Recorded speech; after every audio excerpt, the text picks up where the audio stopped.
मीनापुर को एजुकेशन का हब बनाना, उसके लिए मैं आगे भी प्रयासरत रहूंगा और मैं चाहूंगा कि मीनापुर जो है एजुकेशन का हब बने। मीनापुर के किसान, जिसके लिए मैं प्रोसेसिंग प्लांट की बात की थी, विधानसभा में भी हंगामा किया था मैं कि भाई हमारे यहाँ का जो कृषक हैं, हमारे यहाँ का सब्जी का खेती ज्यादा लोग करते हैं और वो जब सब्जी नहीं बिकता तो रोड पर ढकिया टमाटर ये सब फेंक देता, करेला फेंक देता, लोग नहीं बिकता तो उसके लिए एक प्रोसेसिंग प्लांट बैठाया जाए, कोल्ड स्टोरेज ऐसा किया जाए जिसमें किसान अपना कम से कम एक सप्ताह जो है अपनी सब्जी को उसमें रख सके, ताकि उसको जो है मतलब रोजगार में घाटा नहीं लगे, हमारे किसान खुशहाल हो। मजबूरी में लोग ढकिया फेंक देता है। तो ये सब चीज जो है हमको करना है। अगर जनता का आशीर्वाद हम पर रहा, मैं आज भी मुन्ना भाई बन के रहा हूं, हमको ये भी नहीं रहा कि हम विधायक हो गए, घमंड हो गया, ये हो गया। आज भी मैं मुन्ना भाई बन के हूं, कल भी मैं रहूंगा और मीनापुर का काम निरंतर आगे बढ़ाता रहूंगा। अगर हुकूमत हो गई तो मैं लड़ करके अपने सरकार में भी लड़ करके जितना जल्द से जल्द हो सकेगा उतना मैं सब काम कराने का काम करूंगा। नमस्कार, आप देख रहे हैं चौपाल समाचार, मीडिया के सामाजिक सरोकार। चौपाल समाचार का है आधार।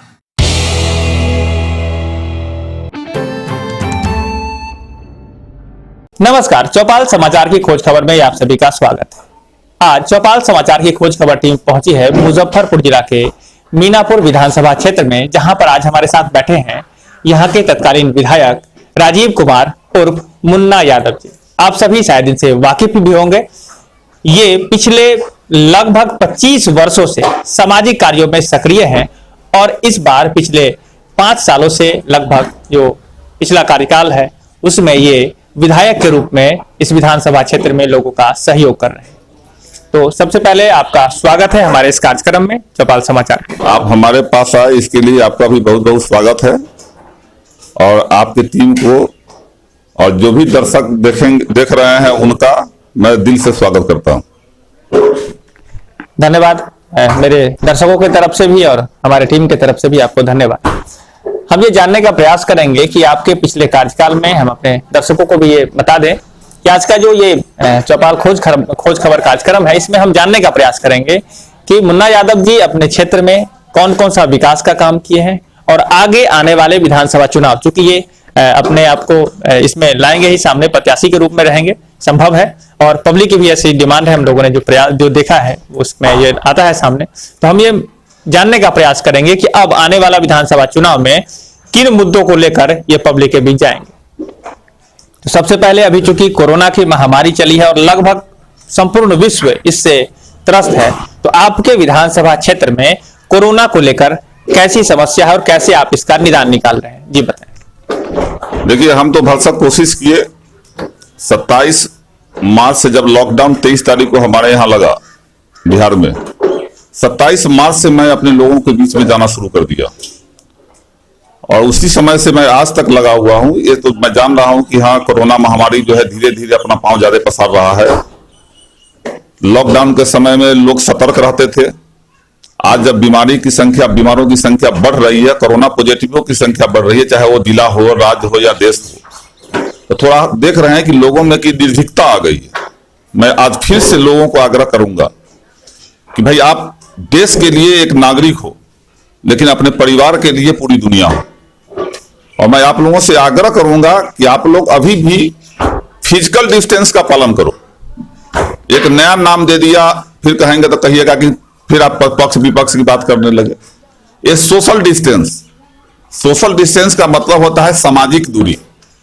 हमको इस बीमारी में सामाजिक दूरी नहीं, फिजिकल डिस्टेंस करना है, शारीरिक दूरी बना करके इस बीमारी पर काबू पाना है, न कि सामाजिक दूरी बनाकर। ये नाम जो दिया गया सोशल डिस्टेंस, ये बहुत गंदा शब्द है कि हम समाज से दूर नहीं हो सकते, हम शारीरिक रूप से दूर हो सकते हैं और इसके लिए सतर्कता जरूरी है। मैं अपने तमाम दर्शकों को, अपने मीनापुर विधानसभा की जनता को, जिला के लोगों को, बिहार की जनता से आग्रह करूंगा कि आप सोशल डिस्टेंस का पालन करते हुए इस बीमारी पर काबू पाने का कोशिश कीजिए। और आगे हमको उम्मीद है कि अगर सतर्कता बढ़ती गई तो इस बीमारी पर मतलब सफलता पाई जा सकती है और हमारे लोग सुरक्षित रह सकते हैं। मैं ईश्वर से कामना भी करता हूं, अभी तक हमारे मीनापुर को सुरक्षित रखे हुए हैं, आगे भी मैं कामना करूंगा कि मेरा मीनापुर विधानसभा पूर्ण तरह से सुरक्षित रहे। ईश्वर से मैं यही कामना करता हूं।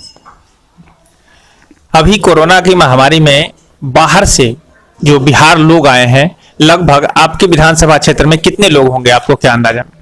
देखिए, आने वालों की संख्या तो 15,000 से ऊपर है, क्योंकि हमारे यहाँ के प्रवासी श्रमिक भाई जो बाहर में काम करते हैं 20,000 से करीब ऊपर हैं। कुछ लोग अभी भी आ रहे हैं, कुछ लोग अभी भी हमको फोन करते, बात होती है उनसे, अभी भी कुछ लोग आ रहे हैं। लेकिन सरकारी आंकड़ा दिखाया गया है 7,000। तो मैं पूरे दावे के साथ कहता कि कोरोना क्वारंटाइन सेंटर जब से खुला है और जब क्वारंटाइन सेंटर बंद हुआ है, तब तक मुन्ना यादव इस बिहार का एकलौता विधायक है जो अपनी जान का परवाह नहीं करके अपने तमाम श्रमिक भाइयों को देख रेख में क्वारंटाइन सेंटर से लेकर के रहने से लेकर के और अंतिम तक उनके बीच में रहने का काम किया है। और मैं अच्छी तरह से जानता हूं कि जहां 7,000 दिखाया गया है, संख्या बल कम है। हमने जिलाधिकारी को भी कहा है, एक सेंटर का हमको प्रमाण मिला कि जिसमें गांव के लोग को भी क्वारंटाइन सेंटर में दर्शा करके उसके नाम पर पैसा उगाही किया जा रहा है। तो व्यापक पैमाने पर इसमें भी लूट खसोट बनाया गया। श्रमिकों के नाम पर जो हमारे बाहर के आए हुए श्रमिक हैं, जो कष्ट झेल करके आए, पैदल चल के आए, साइकिल चला करके आए, ट्रकों पर, बसों पर, पिकअप पर चढ़ करके आए हैं। अब वैसी स्थिति में भी लुटेरा लोग, इस सरकार का जो तंत्र सब है वो लूटने पर लगा हुआ है। कुछ माफिया लोग इसमें भिड़ा हुआ है, लूटने पर कमाई कर रहा है। तो इसके लिए भी जांच के लिए मैं जिलाधिकारी को लिख करके दिया हूं कि आप इसका जांच कीजिए। इस 7,000 करीब में सरकारी आंकड़ा हमारे यहाँ का दिखाया गया है, जबकि हकीकत में मेरे यहां आने वाले लोगों की संख्या 5,000 से लेकर के 6,000 के बीच का है। आखिर क्यों ऐसा लूटने पर लगा हुआ है श्रमिकों का पैसा? और जहां तक मैं हुआ, पदाधिकारी से, चाहे जिलाधिकारी महोदय से मिलके हो, प्रखंड के अंचलाधिकारी से हो या प्रखंड विकास पदाधिकारी से हो, हर क्वारंटाइन सेंटर पर सही व्यवस्था हो, हमारे श्रमिक भाइयों को कोई दिक्कत नहीं हो, इसके लिए मैं 24 घंटा उस पर नजर रखे रहा और उस व्यवस्था को मैं करवाने का काम किया। आपने कहा कि सरकारी आंकड़ा में 7,000 लोग आए हैं आपके क्षेत्र में, तो उनके रोजगार की भी समस्या आपको नजर आ रही होगी, तो इसके लिए भी आपने कुछ निदान निकालने का प्रयास किया है? देखिए, हमारे यहाँ पंजाब से एक बस आई थी, हमारे श्रमिक भाई को लाने के लिए हम लोग बस को रोके थे। बस को रोकने के बाद हमने प्रखंड के पदाधिकारियों से बात किया, फिर जिलाधिकारी से बात किया। जिलाधिकारी महोदय ने बताया हमको कि सरकार का वैसा कोई गाइडलाइन अभी नहीं आया है कि हम उसको रोक सकते हैं। उन्होंने कहा कि देश का कोई भी नागरिक एक जगह से दूसरी जगह जा सकता है। मैंने ये सवाल उठाया था कि अभी लॉकडाउन खत्म हुआ है, कोरोना महामारी पॉजिटिव जो है केसेज काफी बढ़ रहे हैं, ऐसे परिस्थिति में ये उचित कदम नहीं है कि कल होकर के फिर हमारे लोग बाहर चले जाएं, फिर वहां फंस जाएं, कल लॉकडाउन हो जाए, फिर हमारे लोग वही भुखमरी के कगार पर आ जाएंगे। इसलिए इसमें थोड़ा धैर्य रखना चाहिए था। मैं लोग से भी अपील किया, कुछ लोग माने भी, कुछ लोग गए भी, पंजाब गए भी काम करने, धान रोपने। उन लोग का कहना था कि हमारी बेटी का शादी करना है, हम जिससे कर्ज लिए हुए हैं वो कर्जदार हम पर चढ़ा हुआ है, तो ऐसी मजबूरी में हमको जाना जरूरी है। और पंजाब में जो कहा गया मजदूरों के द्वारा, पहले 1,200 रुपये रोज के हिसाब से हमको श्रमिक मिलता था, अब 2,000 कर दिया है, बस भेज दिया है, हम जाएंगे 25 दिन में फिर काम करके लौट जाएंगे। क्योंकि यहाँ मजदूर का कहना था कि यहाँ सरकार का कोई ऐसा व्यवस्था नहीं है, कोई ऐसा रोजगार नहीं है, हम अपने परिवार को भुखमरी के कगार पर नहीं छोड़ सकते। तो मैं कह रहा हूं कि मैंने तो बात किया, जिलाधिकारी से बात किया, और इस सरकार का दायित्व बनता है कि हमारे लोग जो बाहर से आए हैं, भूख से मर करके तड़प करके आए हैं यहाँ, उसको कैसे रोजगार दिया जाए। आप एक बार बताइए, सुशील मोदी जी कहते हैं इतना लाख आदमी को जो है रोजगार मिला मनरेगा में।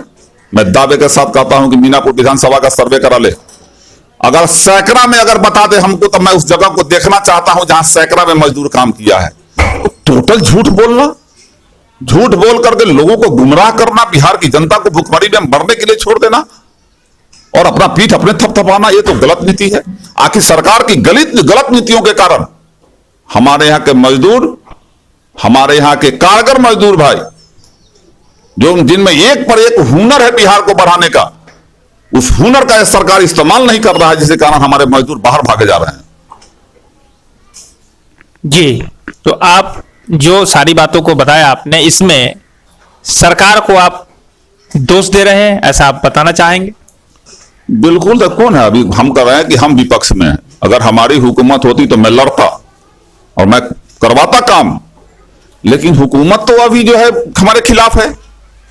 जो जनता के लिए नहीं सोच करके जनता कैसे खुश रहे, जनता कैसे बेरोजगारों को रोजगार मिले, भुखमरी मिटे, बाहर पलायन नहीं हो, इस पर कोई ध्यान किसी सरकार का है? हमको बता दीजिए, चाहे वो केंद्र की सरकार हो या बिहार की सरकार हो, कोई का ध्यान है नहीं है।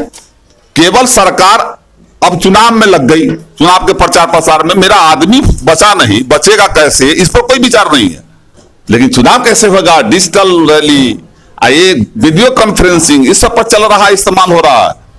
तो हम लोग तो आवाज उठाए हैं। मैं दावे के साथ कहता हूं कि अगली हुकूमत अगर हम लोगों की बनती है, अगर जनता का आशीर्वाद प्राप्त हुआ, तेजस्वी यादव अगर उसका नेतृत्व संभालते हैं, तो मैं दावे के साथ कहता हूं कि बिहार से पलायन को रोका जाएगा। और बिहार की जो 60% जनता, जो युवा वर्ग जो हमारा बेरोजगार है, उस बेरोजगार 60% युवा वर्ग के लोगों को मैं लड़ करके तेजस्वी से काम दिलवाने का काम करूंगा। अगर नहीं दिलवाया तो मैं अगला विधानसभा चुनाव नहीं लड़ूंगा। जी, आप बताएं कि कोरोना की तो समस्या से आप देख ही रहे हैं कि समस्या से सब लोग ग्रसित हैं, तो साथ ही साथ अभी आपके विधानसभा क्षेत्र में किसानों की क्या समस्या है, इस पर भी आप एक बार बताएं, और उस पर आपने क्या उस पर काम किया है, इसको भी बताएं। भारी समस्या है, किसान का हाल बुरा हाल है। अभी किसान के खेत से मकई निकला है, रेट क्या है? 1100 रुपये। और वही मक्का आज है पूंजीपतियों के द्वारा खरीद करके जब उसके गोदाम में चला जाएगा तो उसका रेट सरकार करेगी 2200 रुपया, 1800 रुपया। दूसरी बात है, बहुत दुख के साथ कहना पड़ रहा है, मैं तमाम जनता से सामने स्पष्ट बोलना चाहता हूं, अभी धान का खेती का समय है। आज से 10 दिन पहले जिला में मीटिंग हुई थी, उस जिला में मैं सवाल उठाया था, तो इस जिला में मालूम हुआ कि 190 क्विंटल धान का बीज पूरे जिला के लिए है। ये जनता फैसला करे कि 16 प्रखंड में 190 क्विंटल बीज से क्या किसान को पूर्ति हो सकती है?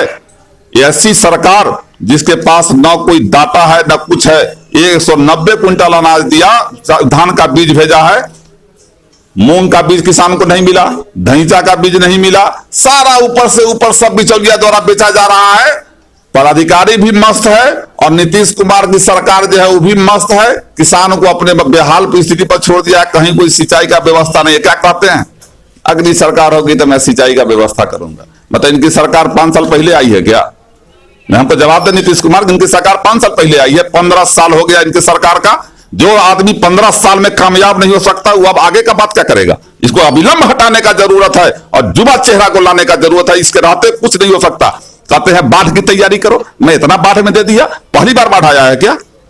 हम लोग देखे हैं इसी हुकूमत में, लालू जी जिस समय मुख्यमंत्री थे, माता राबड़ी देवी जी मुख्यमंत्री थी, लालू जी बाढ़ के समय में भी क्षेत्र में दौरा करते थे। ये आदमी हवाई सर्वेक्षण कर लेता, कहीं कोई व्यवस्था नहीं है।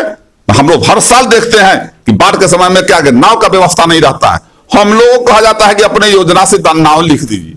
अरे सरकार का व्यवस्था क्या है भाई? बाढ़ तो हर साल आना है और इसके लिए पेपरबाजी हो रहा है, प्रचार तंत्र है कि मैं बाढ़ की तैयारी के लिए ये कर रहा हूं, वो कर रहा हूं, करेगा कुछ नहीं, फिर कुछ 1000 करोड़ रुपया मार करके फिर चुनावी तैयारी में लगाएगा।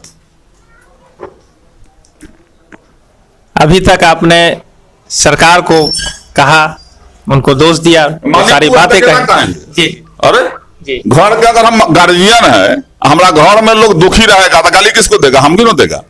तो अभी बिहार के मुखिया बनल है नीतीश कुमार जी, उनका कबलजी बनल है सुशील मोदी जी, तो हम कहेंगे किसको भाई? काम नहीं होगा तो हम किसको कहेंगे? हम घर के मुखिया, घर में अगर किसी को तकलीफ होगा तो मुखिया जिम्मेदार, राज्य में किसी को तकलीफ होगा मुखिया, राज्य का मुखिया जिम्मेदार, और देश में तकलीफ है तो देश के मुखिया जिम्मेदार। अब बताइए, नेपालो हमको आंख दिखाता है, इससे बड़ा दुर्भाग्य कोई है? चाइना हमारे सेना को मार रहा है तो कुछ नहीं, कोई प्रचार नहीं है। नेपाल हमारे आदमी को मार रहा है, अब इससे बड़ा दुर्भाग्य कोई हो सकता है? मोदी जी कहते हैं खाली पाकिस्तान हिंदुस्तान कर रहे हैं, हिंदू मुस्लिम कर रहे हैं, सब ना चलने उलने वाला है, सब चलावा सब लोग बुझ गया। जी, आप बताएं कि इस बार जो विधानसभा चुनाव है मीनापुर विधानसभा क्षेत्र में, तो क्षेत्र की जनता के बीच आप किन मुद्दों को लेकर जाएंगे इस बार वोट मांगने के लिए? देखिए, 20 साल की कड़ी मेहनत से और लालू जी के आशीर्वाद से हम आए हुए हैं सदन में। मेरा कोई बैकग्राउंड ऐसा नहीं था, मेरे दूर दराज तक कोई हमारे पॉलिटिक्स में नहीं थे। मीनापुर की जनता का आशीर्वाद मिला और लालू जी का आशीर्वाद मिला, क्योंकि लालू जी वर्करों का सम्मान करते थे और करते भी हैं। मैं एक सच्चा सिपाही बनकर पार्टी का काम किया, सदन में भेजने का काम किए। बड़ी उम्मीद थी हमको भी कि हम जाएंगे सदन में, अपनी बात को रखेंगे, अपने लोगों का काम कराएंगे। और 18 महीना के हुकूमत में जितनी मैं सड़कें पास करवाया उसमें भी कटौती कर दिया गया, और उसके बावजूद भी मैं कोशिश में लगा रहा निरंतर। पुल पुलिया सड़क कोई काम, चाहे वो ब्लॉक का काम, इस विद्यालय का काम, तमाम मुद्दाओं को लेकर मैं सदन में आवाज उठाते रहा। जहां तक हुआ मैं करवाने का काम किया। कुछ सपना मेरा अधूरा रहा, अगर सरकार होती तो मैं उसको ही पूरा करता, क्योंकि मेरा एक शौक था कि मेरा क्षेत्र नक्सल प्रभावित क्षेत्र है। यहां सबसे ज्यादा जरूरी शिक्षा का है, और उसके लिए मैं बार बार आवाज उठाते रहा। ITI कॉलेज, जिला में एक ITI कॉलेज आया, मैं उसको अपने मीनापुर क्षेत्र में DM जिलाधिकारी उस समय थे धर्मेंद्र सिंह, उनसे मैं रिकमेंड करवाया। एक नवोदय विद्यालय आया, उसके लिए 21 एकड़ जमीन जो है उपलब्ध करा करके उसका रिकमेंड करवाया। कई विधायकों से, जो बीजेपी के विधायक थे, उन लोग उस समय हल्ला हंगामा भी करते थे, उसके बाद भी मैं करवाया।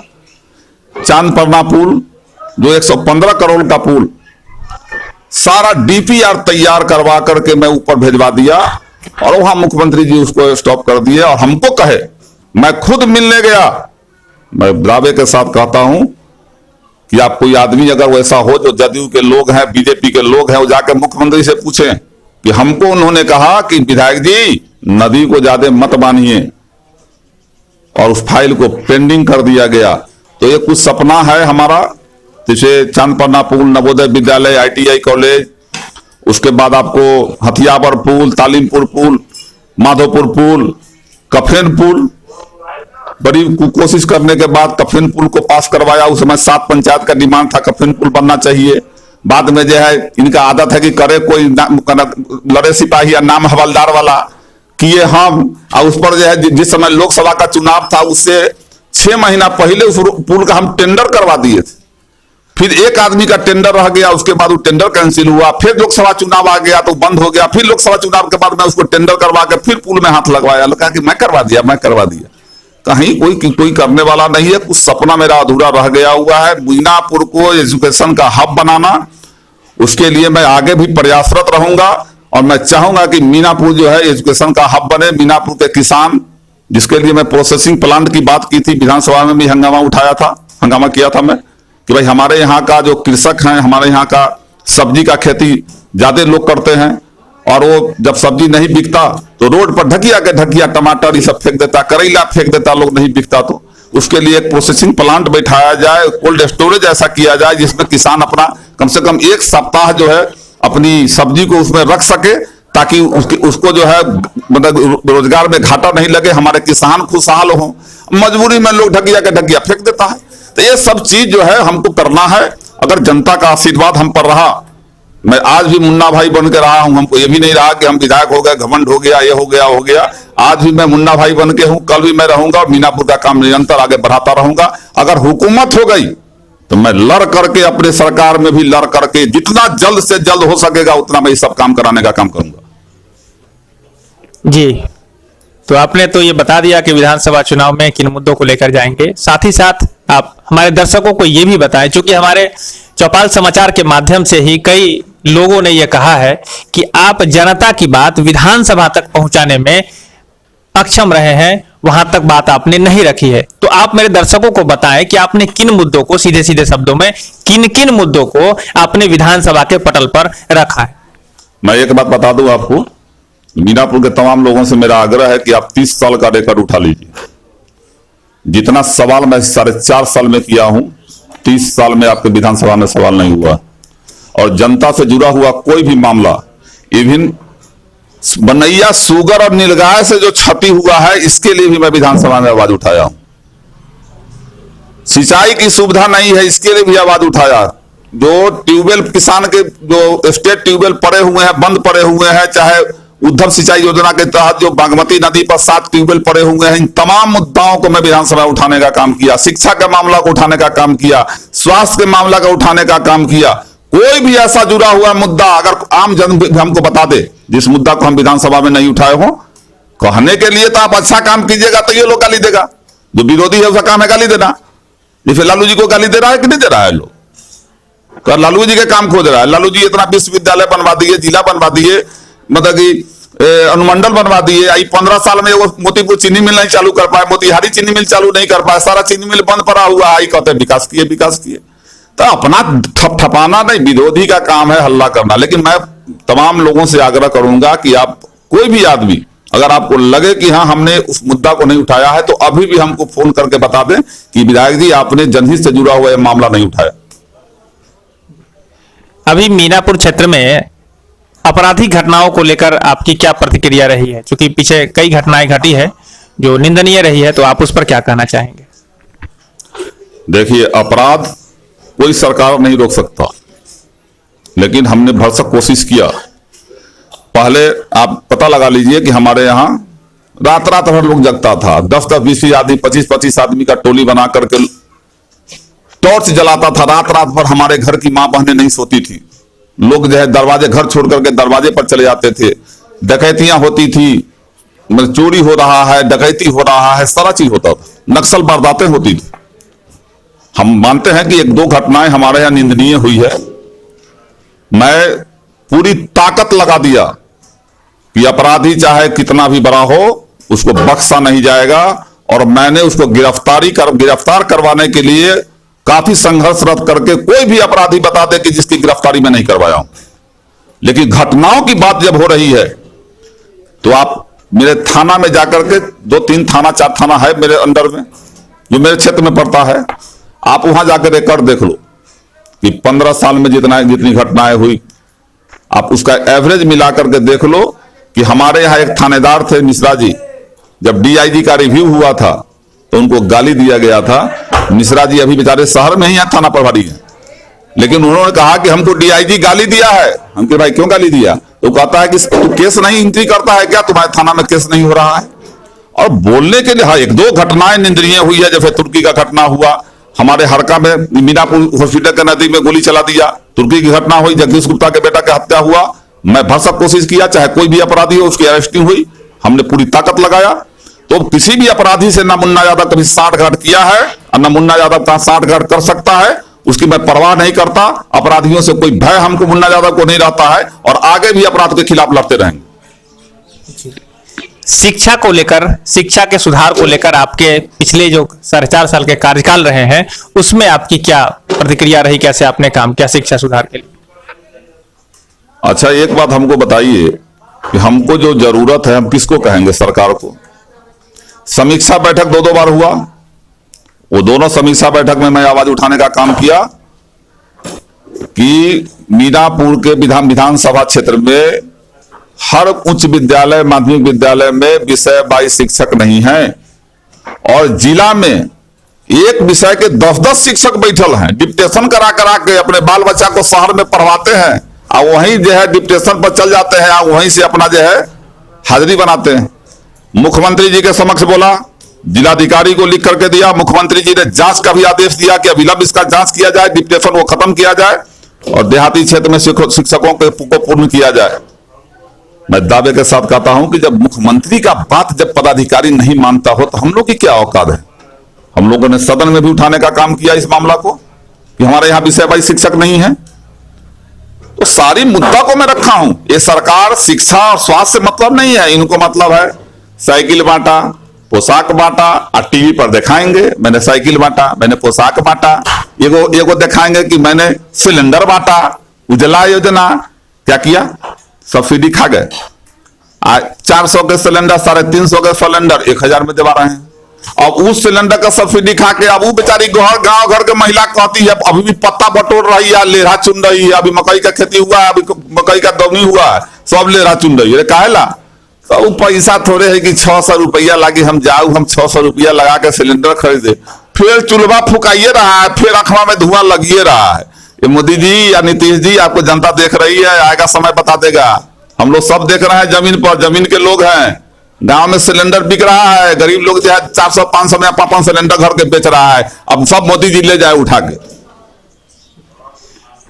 तो आपने शिक्षा के विषय पर भी बताया, और एक बताया कि स्वास्थ्य के लिए आपके क्षेत्र में हमारे जनता, हमारे जो दर्शक हैं उनको बताएं कि स्वास्थ्य सेवाओं को सुधार के लिए, क्योंकि आपका यहाँ प्रभावित एईएस भी रहा है पिछले साल, तो स्वास्थ्य के सुधार के लिए आपने कौन कौन सा प्रयास किया है और कैसे उसका निदान निकल पाया है या नहीं?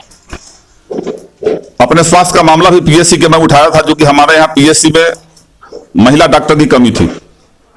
अभी तो अजय पांडे यहाँ हमारे यहाँ थे, अच्छे काम कर रहे थे, उनका अच्छा योगदान रहा, लोगों का शिकायत भी नहीं हुआ उनसे, और एक्टिव थे बेचारे, काम करते थे, जो ही सीमित संसाधन में अच्छा काम किए थे। महिला डॉक्टर के लिए अब आप ही सोचिए, गांव घर में अब रात के 12 बजे किसी महिला को लेबर पेन हो जाए, अब लेबर पेन के तब लोग हमें जानता होगा, लोग सभी जानते होंगे, अब वो 12 बजे रात के मीनापुर पैगंबरपुर के महिला को मेडिकल आना पड़े और रास्ते में डिलीवरी हो जाए, कितना बड़ा दुर्भाग्य है। जबकि मीनापुर पीएससी में एक भी लेडी डॉक्टर नहीं, इसका आवाज भी मैं विधानसभा में उठाया हुआ, बाकायदे मेरे पास पेपर है, विधानसभा में होता है क्या, कह दिया गया कि फिर वहां अविलंब डॉक्टर के बाहर नियुक्ति कर दिया जाएगा। आनंद फानन में सिविल सर्जन को फोन करके एक महीना के लिए डॉक्टर भेज दिया, अब फिर वही डॉक्टर के बोला लिया, अब वो भी डॉक्टर नहीं है हमारे यहाँ। तो सही से इलाज हो, उसकी व्यवस्था हो, पीएससी में सही साधन मुहैया हो, एक्सरे का व्यवस्था, चाहे कोई व्यवस्था, सारा चीज करवाने का काम किया। मैं विधानसभा में आवाज उठाया, सीटी स्कैन का व्यवस्था, अब थोड़ा खरोंच लग जाए, व्यवस्था ऐसा नहीं रहे उसको जिला में भेज देता है। मैं भरसक कोशिश किया पूरा मामला उठाने का, और मैं व्यवस्था भी करवाया हूं मीनापुर पीएससी में। आप लोग जाकर देख सकते हैं कि पहले से और अभी में व्यवस्था में कितना अंतर है। जी, अब बताएं हमारे दर्शकों को कि अपने मद से यहाँ के विकास में क्या क्या काम हुआ है सड़क को लेकर, और किन किन योजनाओं को आपने क्रियान्वयन यहाँ पर करवाया?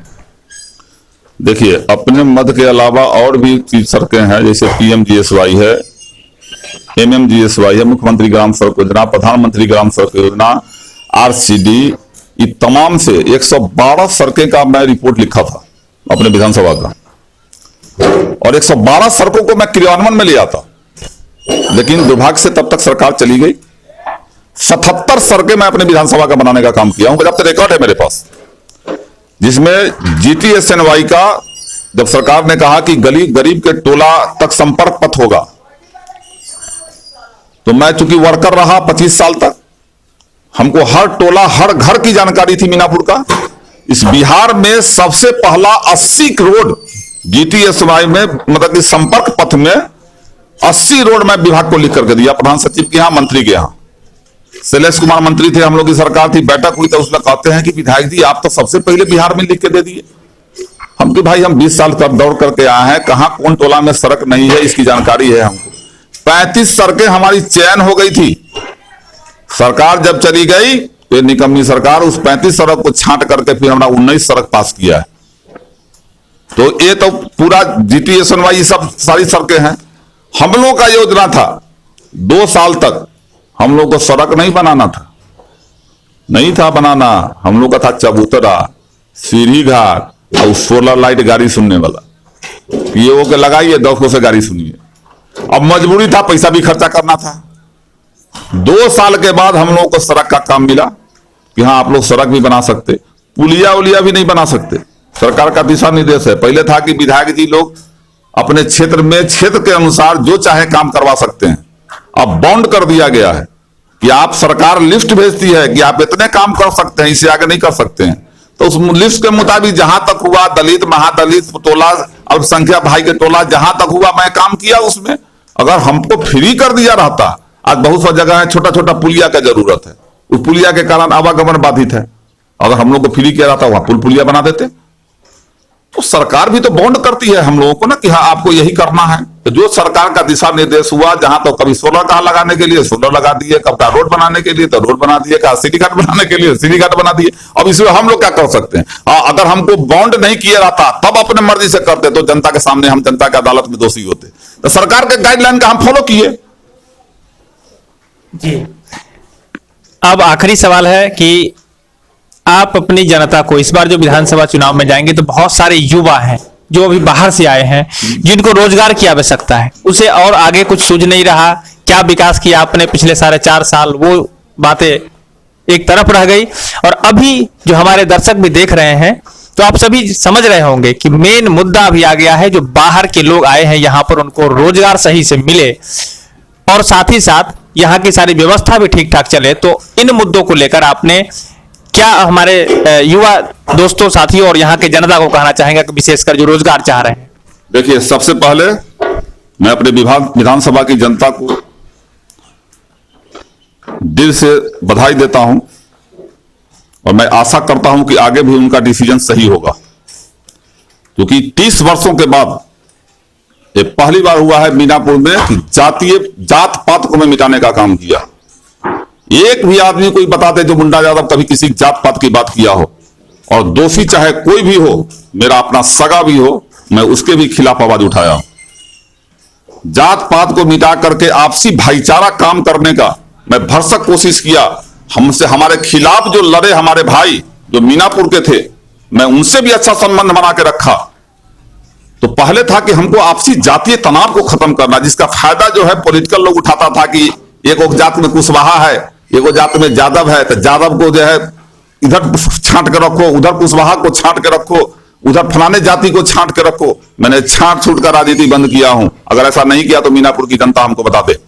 और कोई भी आदमी जो मेरे यहां आया है काम के लिए, किसी भी जाति किसी भी धर्म का, मैंने कह दिया हो किसी को कि हाँ आपका काम नहीं करेंगे, आपने हमको वोट नहीं दिया हो, ऐसा मुन्ना यादव नहीं किया। मैं मीनापुर का विधायक, हर जाति हर धर्म के लोगों का विधायक हूं और सबसे भाईचारा बना करके चलने का कोशिश किया और निरंतर आगे भी चलता रहूंगा।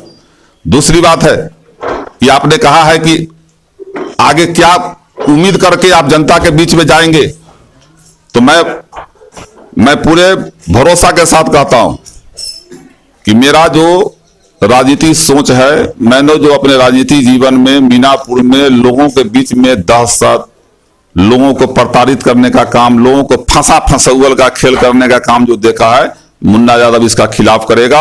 आपसी भाईचारा, सबको साथ लेके चलेगा और सबके बारे में सोचेगा, चाहे वो दलित भाई हो, अल्पसंख्यक भाई हो, अपर कास्ट के भाई हो, चाहे कोई भी आदमी हो, सबको मिला करके एक ही मीनापुर में मुद्दा मुन्ना यादव का रहेगा कि हर जाति हर लोग धर्म के लोग शांति से जिए और आगे विकास करे। दूसरा, आपने कहा है नौजवान की बात कि नौजवान बेरोजगार हैं। मैं खुद मानता हूं, आपको पहले भी मैं बोल चुका हूं कि बिहार में 60% से अधिक युवा बेरोजगार हैं।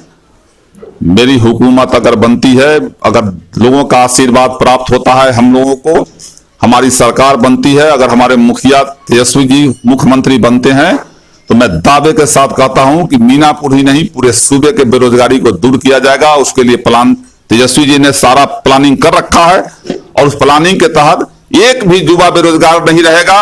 अगर एक बार मैं आग्रह करूंगा बिहार की जनता से और अपने लोगों से कि 15 साल आपने नीतीश जी को भी देखा है, केवल ये आदमी झूठ और पेपरबाजी करके सत्ता पर कायम रहा।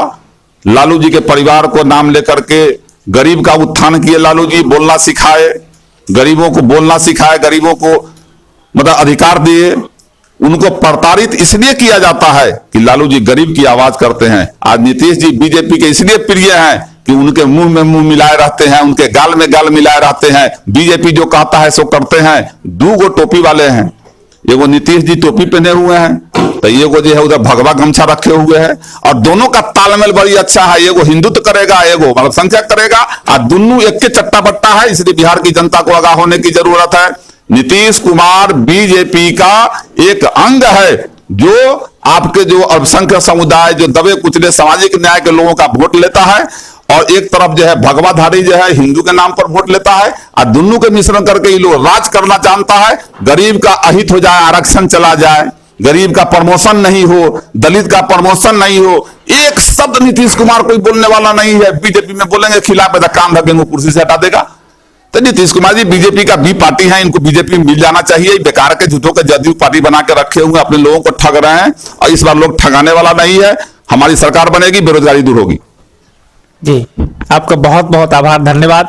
हम अपने दर्शकों को भी कहना चाहेंगे कि अभी तक आप हमारे साथ जुड़े रहे हैं और हमारे जो मीनापुर के विधायक, वर्तमान विधायक मुन्ना यादव जी से जो बात हुई है उसको आपने सुना है। तो यदि आपके पास कोई प्रश्न हो, कोई जानकारी लेनी हो, तो आप कमेंट के माध्यम से हमें सूचित करेंगे और हम प्रयास करेंगे कि आपके द्वारा पूछे गए प्रश्न को इनके पास लाकर इनसे जवाब लेकर आप तक पहुंचाएं। साथ ही साथ हम ये भी कहेंगे कि अपने माध्यम से यदि कोई सुझाव भी देनी हो तो आप चौपाल के माध्यम से भी और इनसे जुड़कर या इनके डायरेक्ट भी आप इनसे पूछ सकते हैं, क्योंकि ये पिछले 25 वर्षों से समाज की सेवा कर रहे हैं, वर्तमान में विधायक हैं और आगे आने वाले विधानसभा संभवतः प्रत्याशी भी होंगे। आप सभी का भी, हमारे दर्शकों का बहुत बहुत आभार, धन्यवाद। आप इतने देर तक बने रहे। आगे भी चौपाल समाचार आपको इन्हीं सब मुद्दों को लेकर, सामाजिक मुद्दों को लेकर तह तक जाकर वहां से सही इंफॉर्मेशन लाकर आपको पहुंचाने का प्रयास करेगा। मैं अभिषेक आनंद, चौपाल समाचार, मुजफ्फरपुर के लिए। धन्यवाद। धन्यवाद।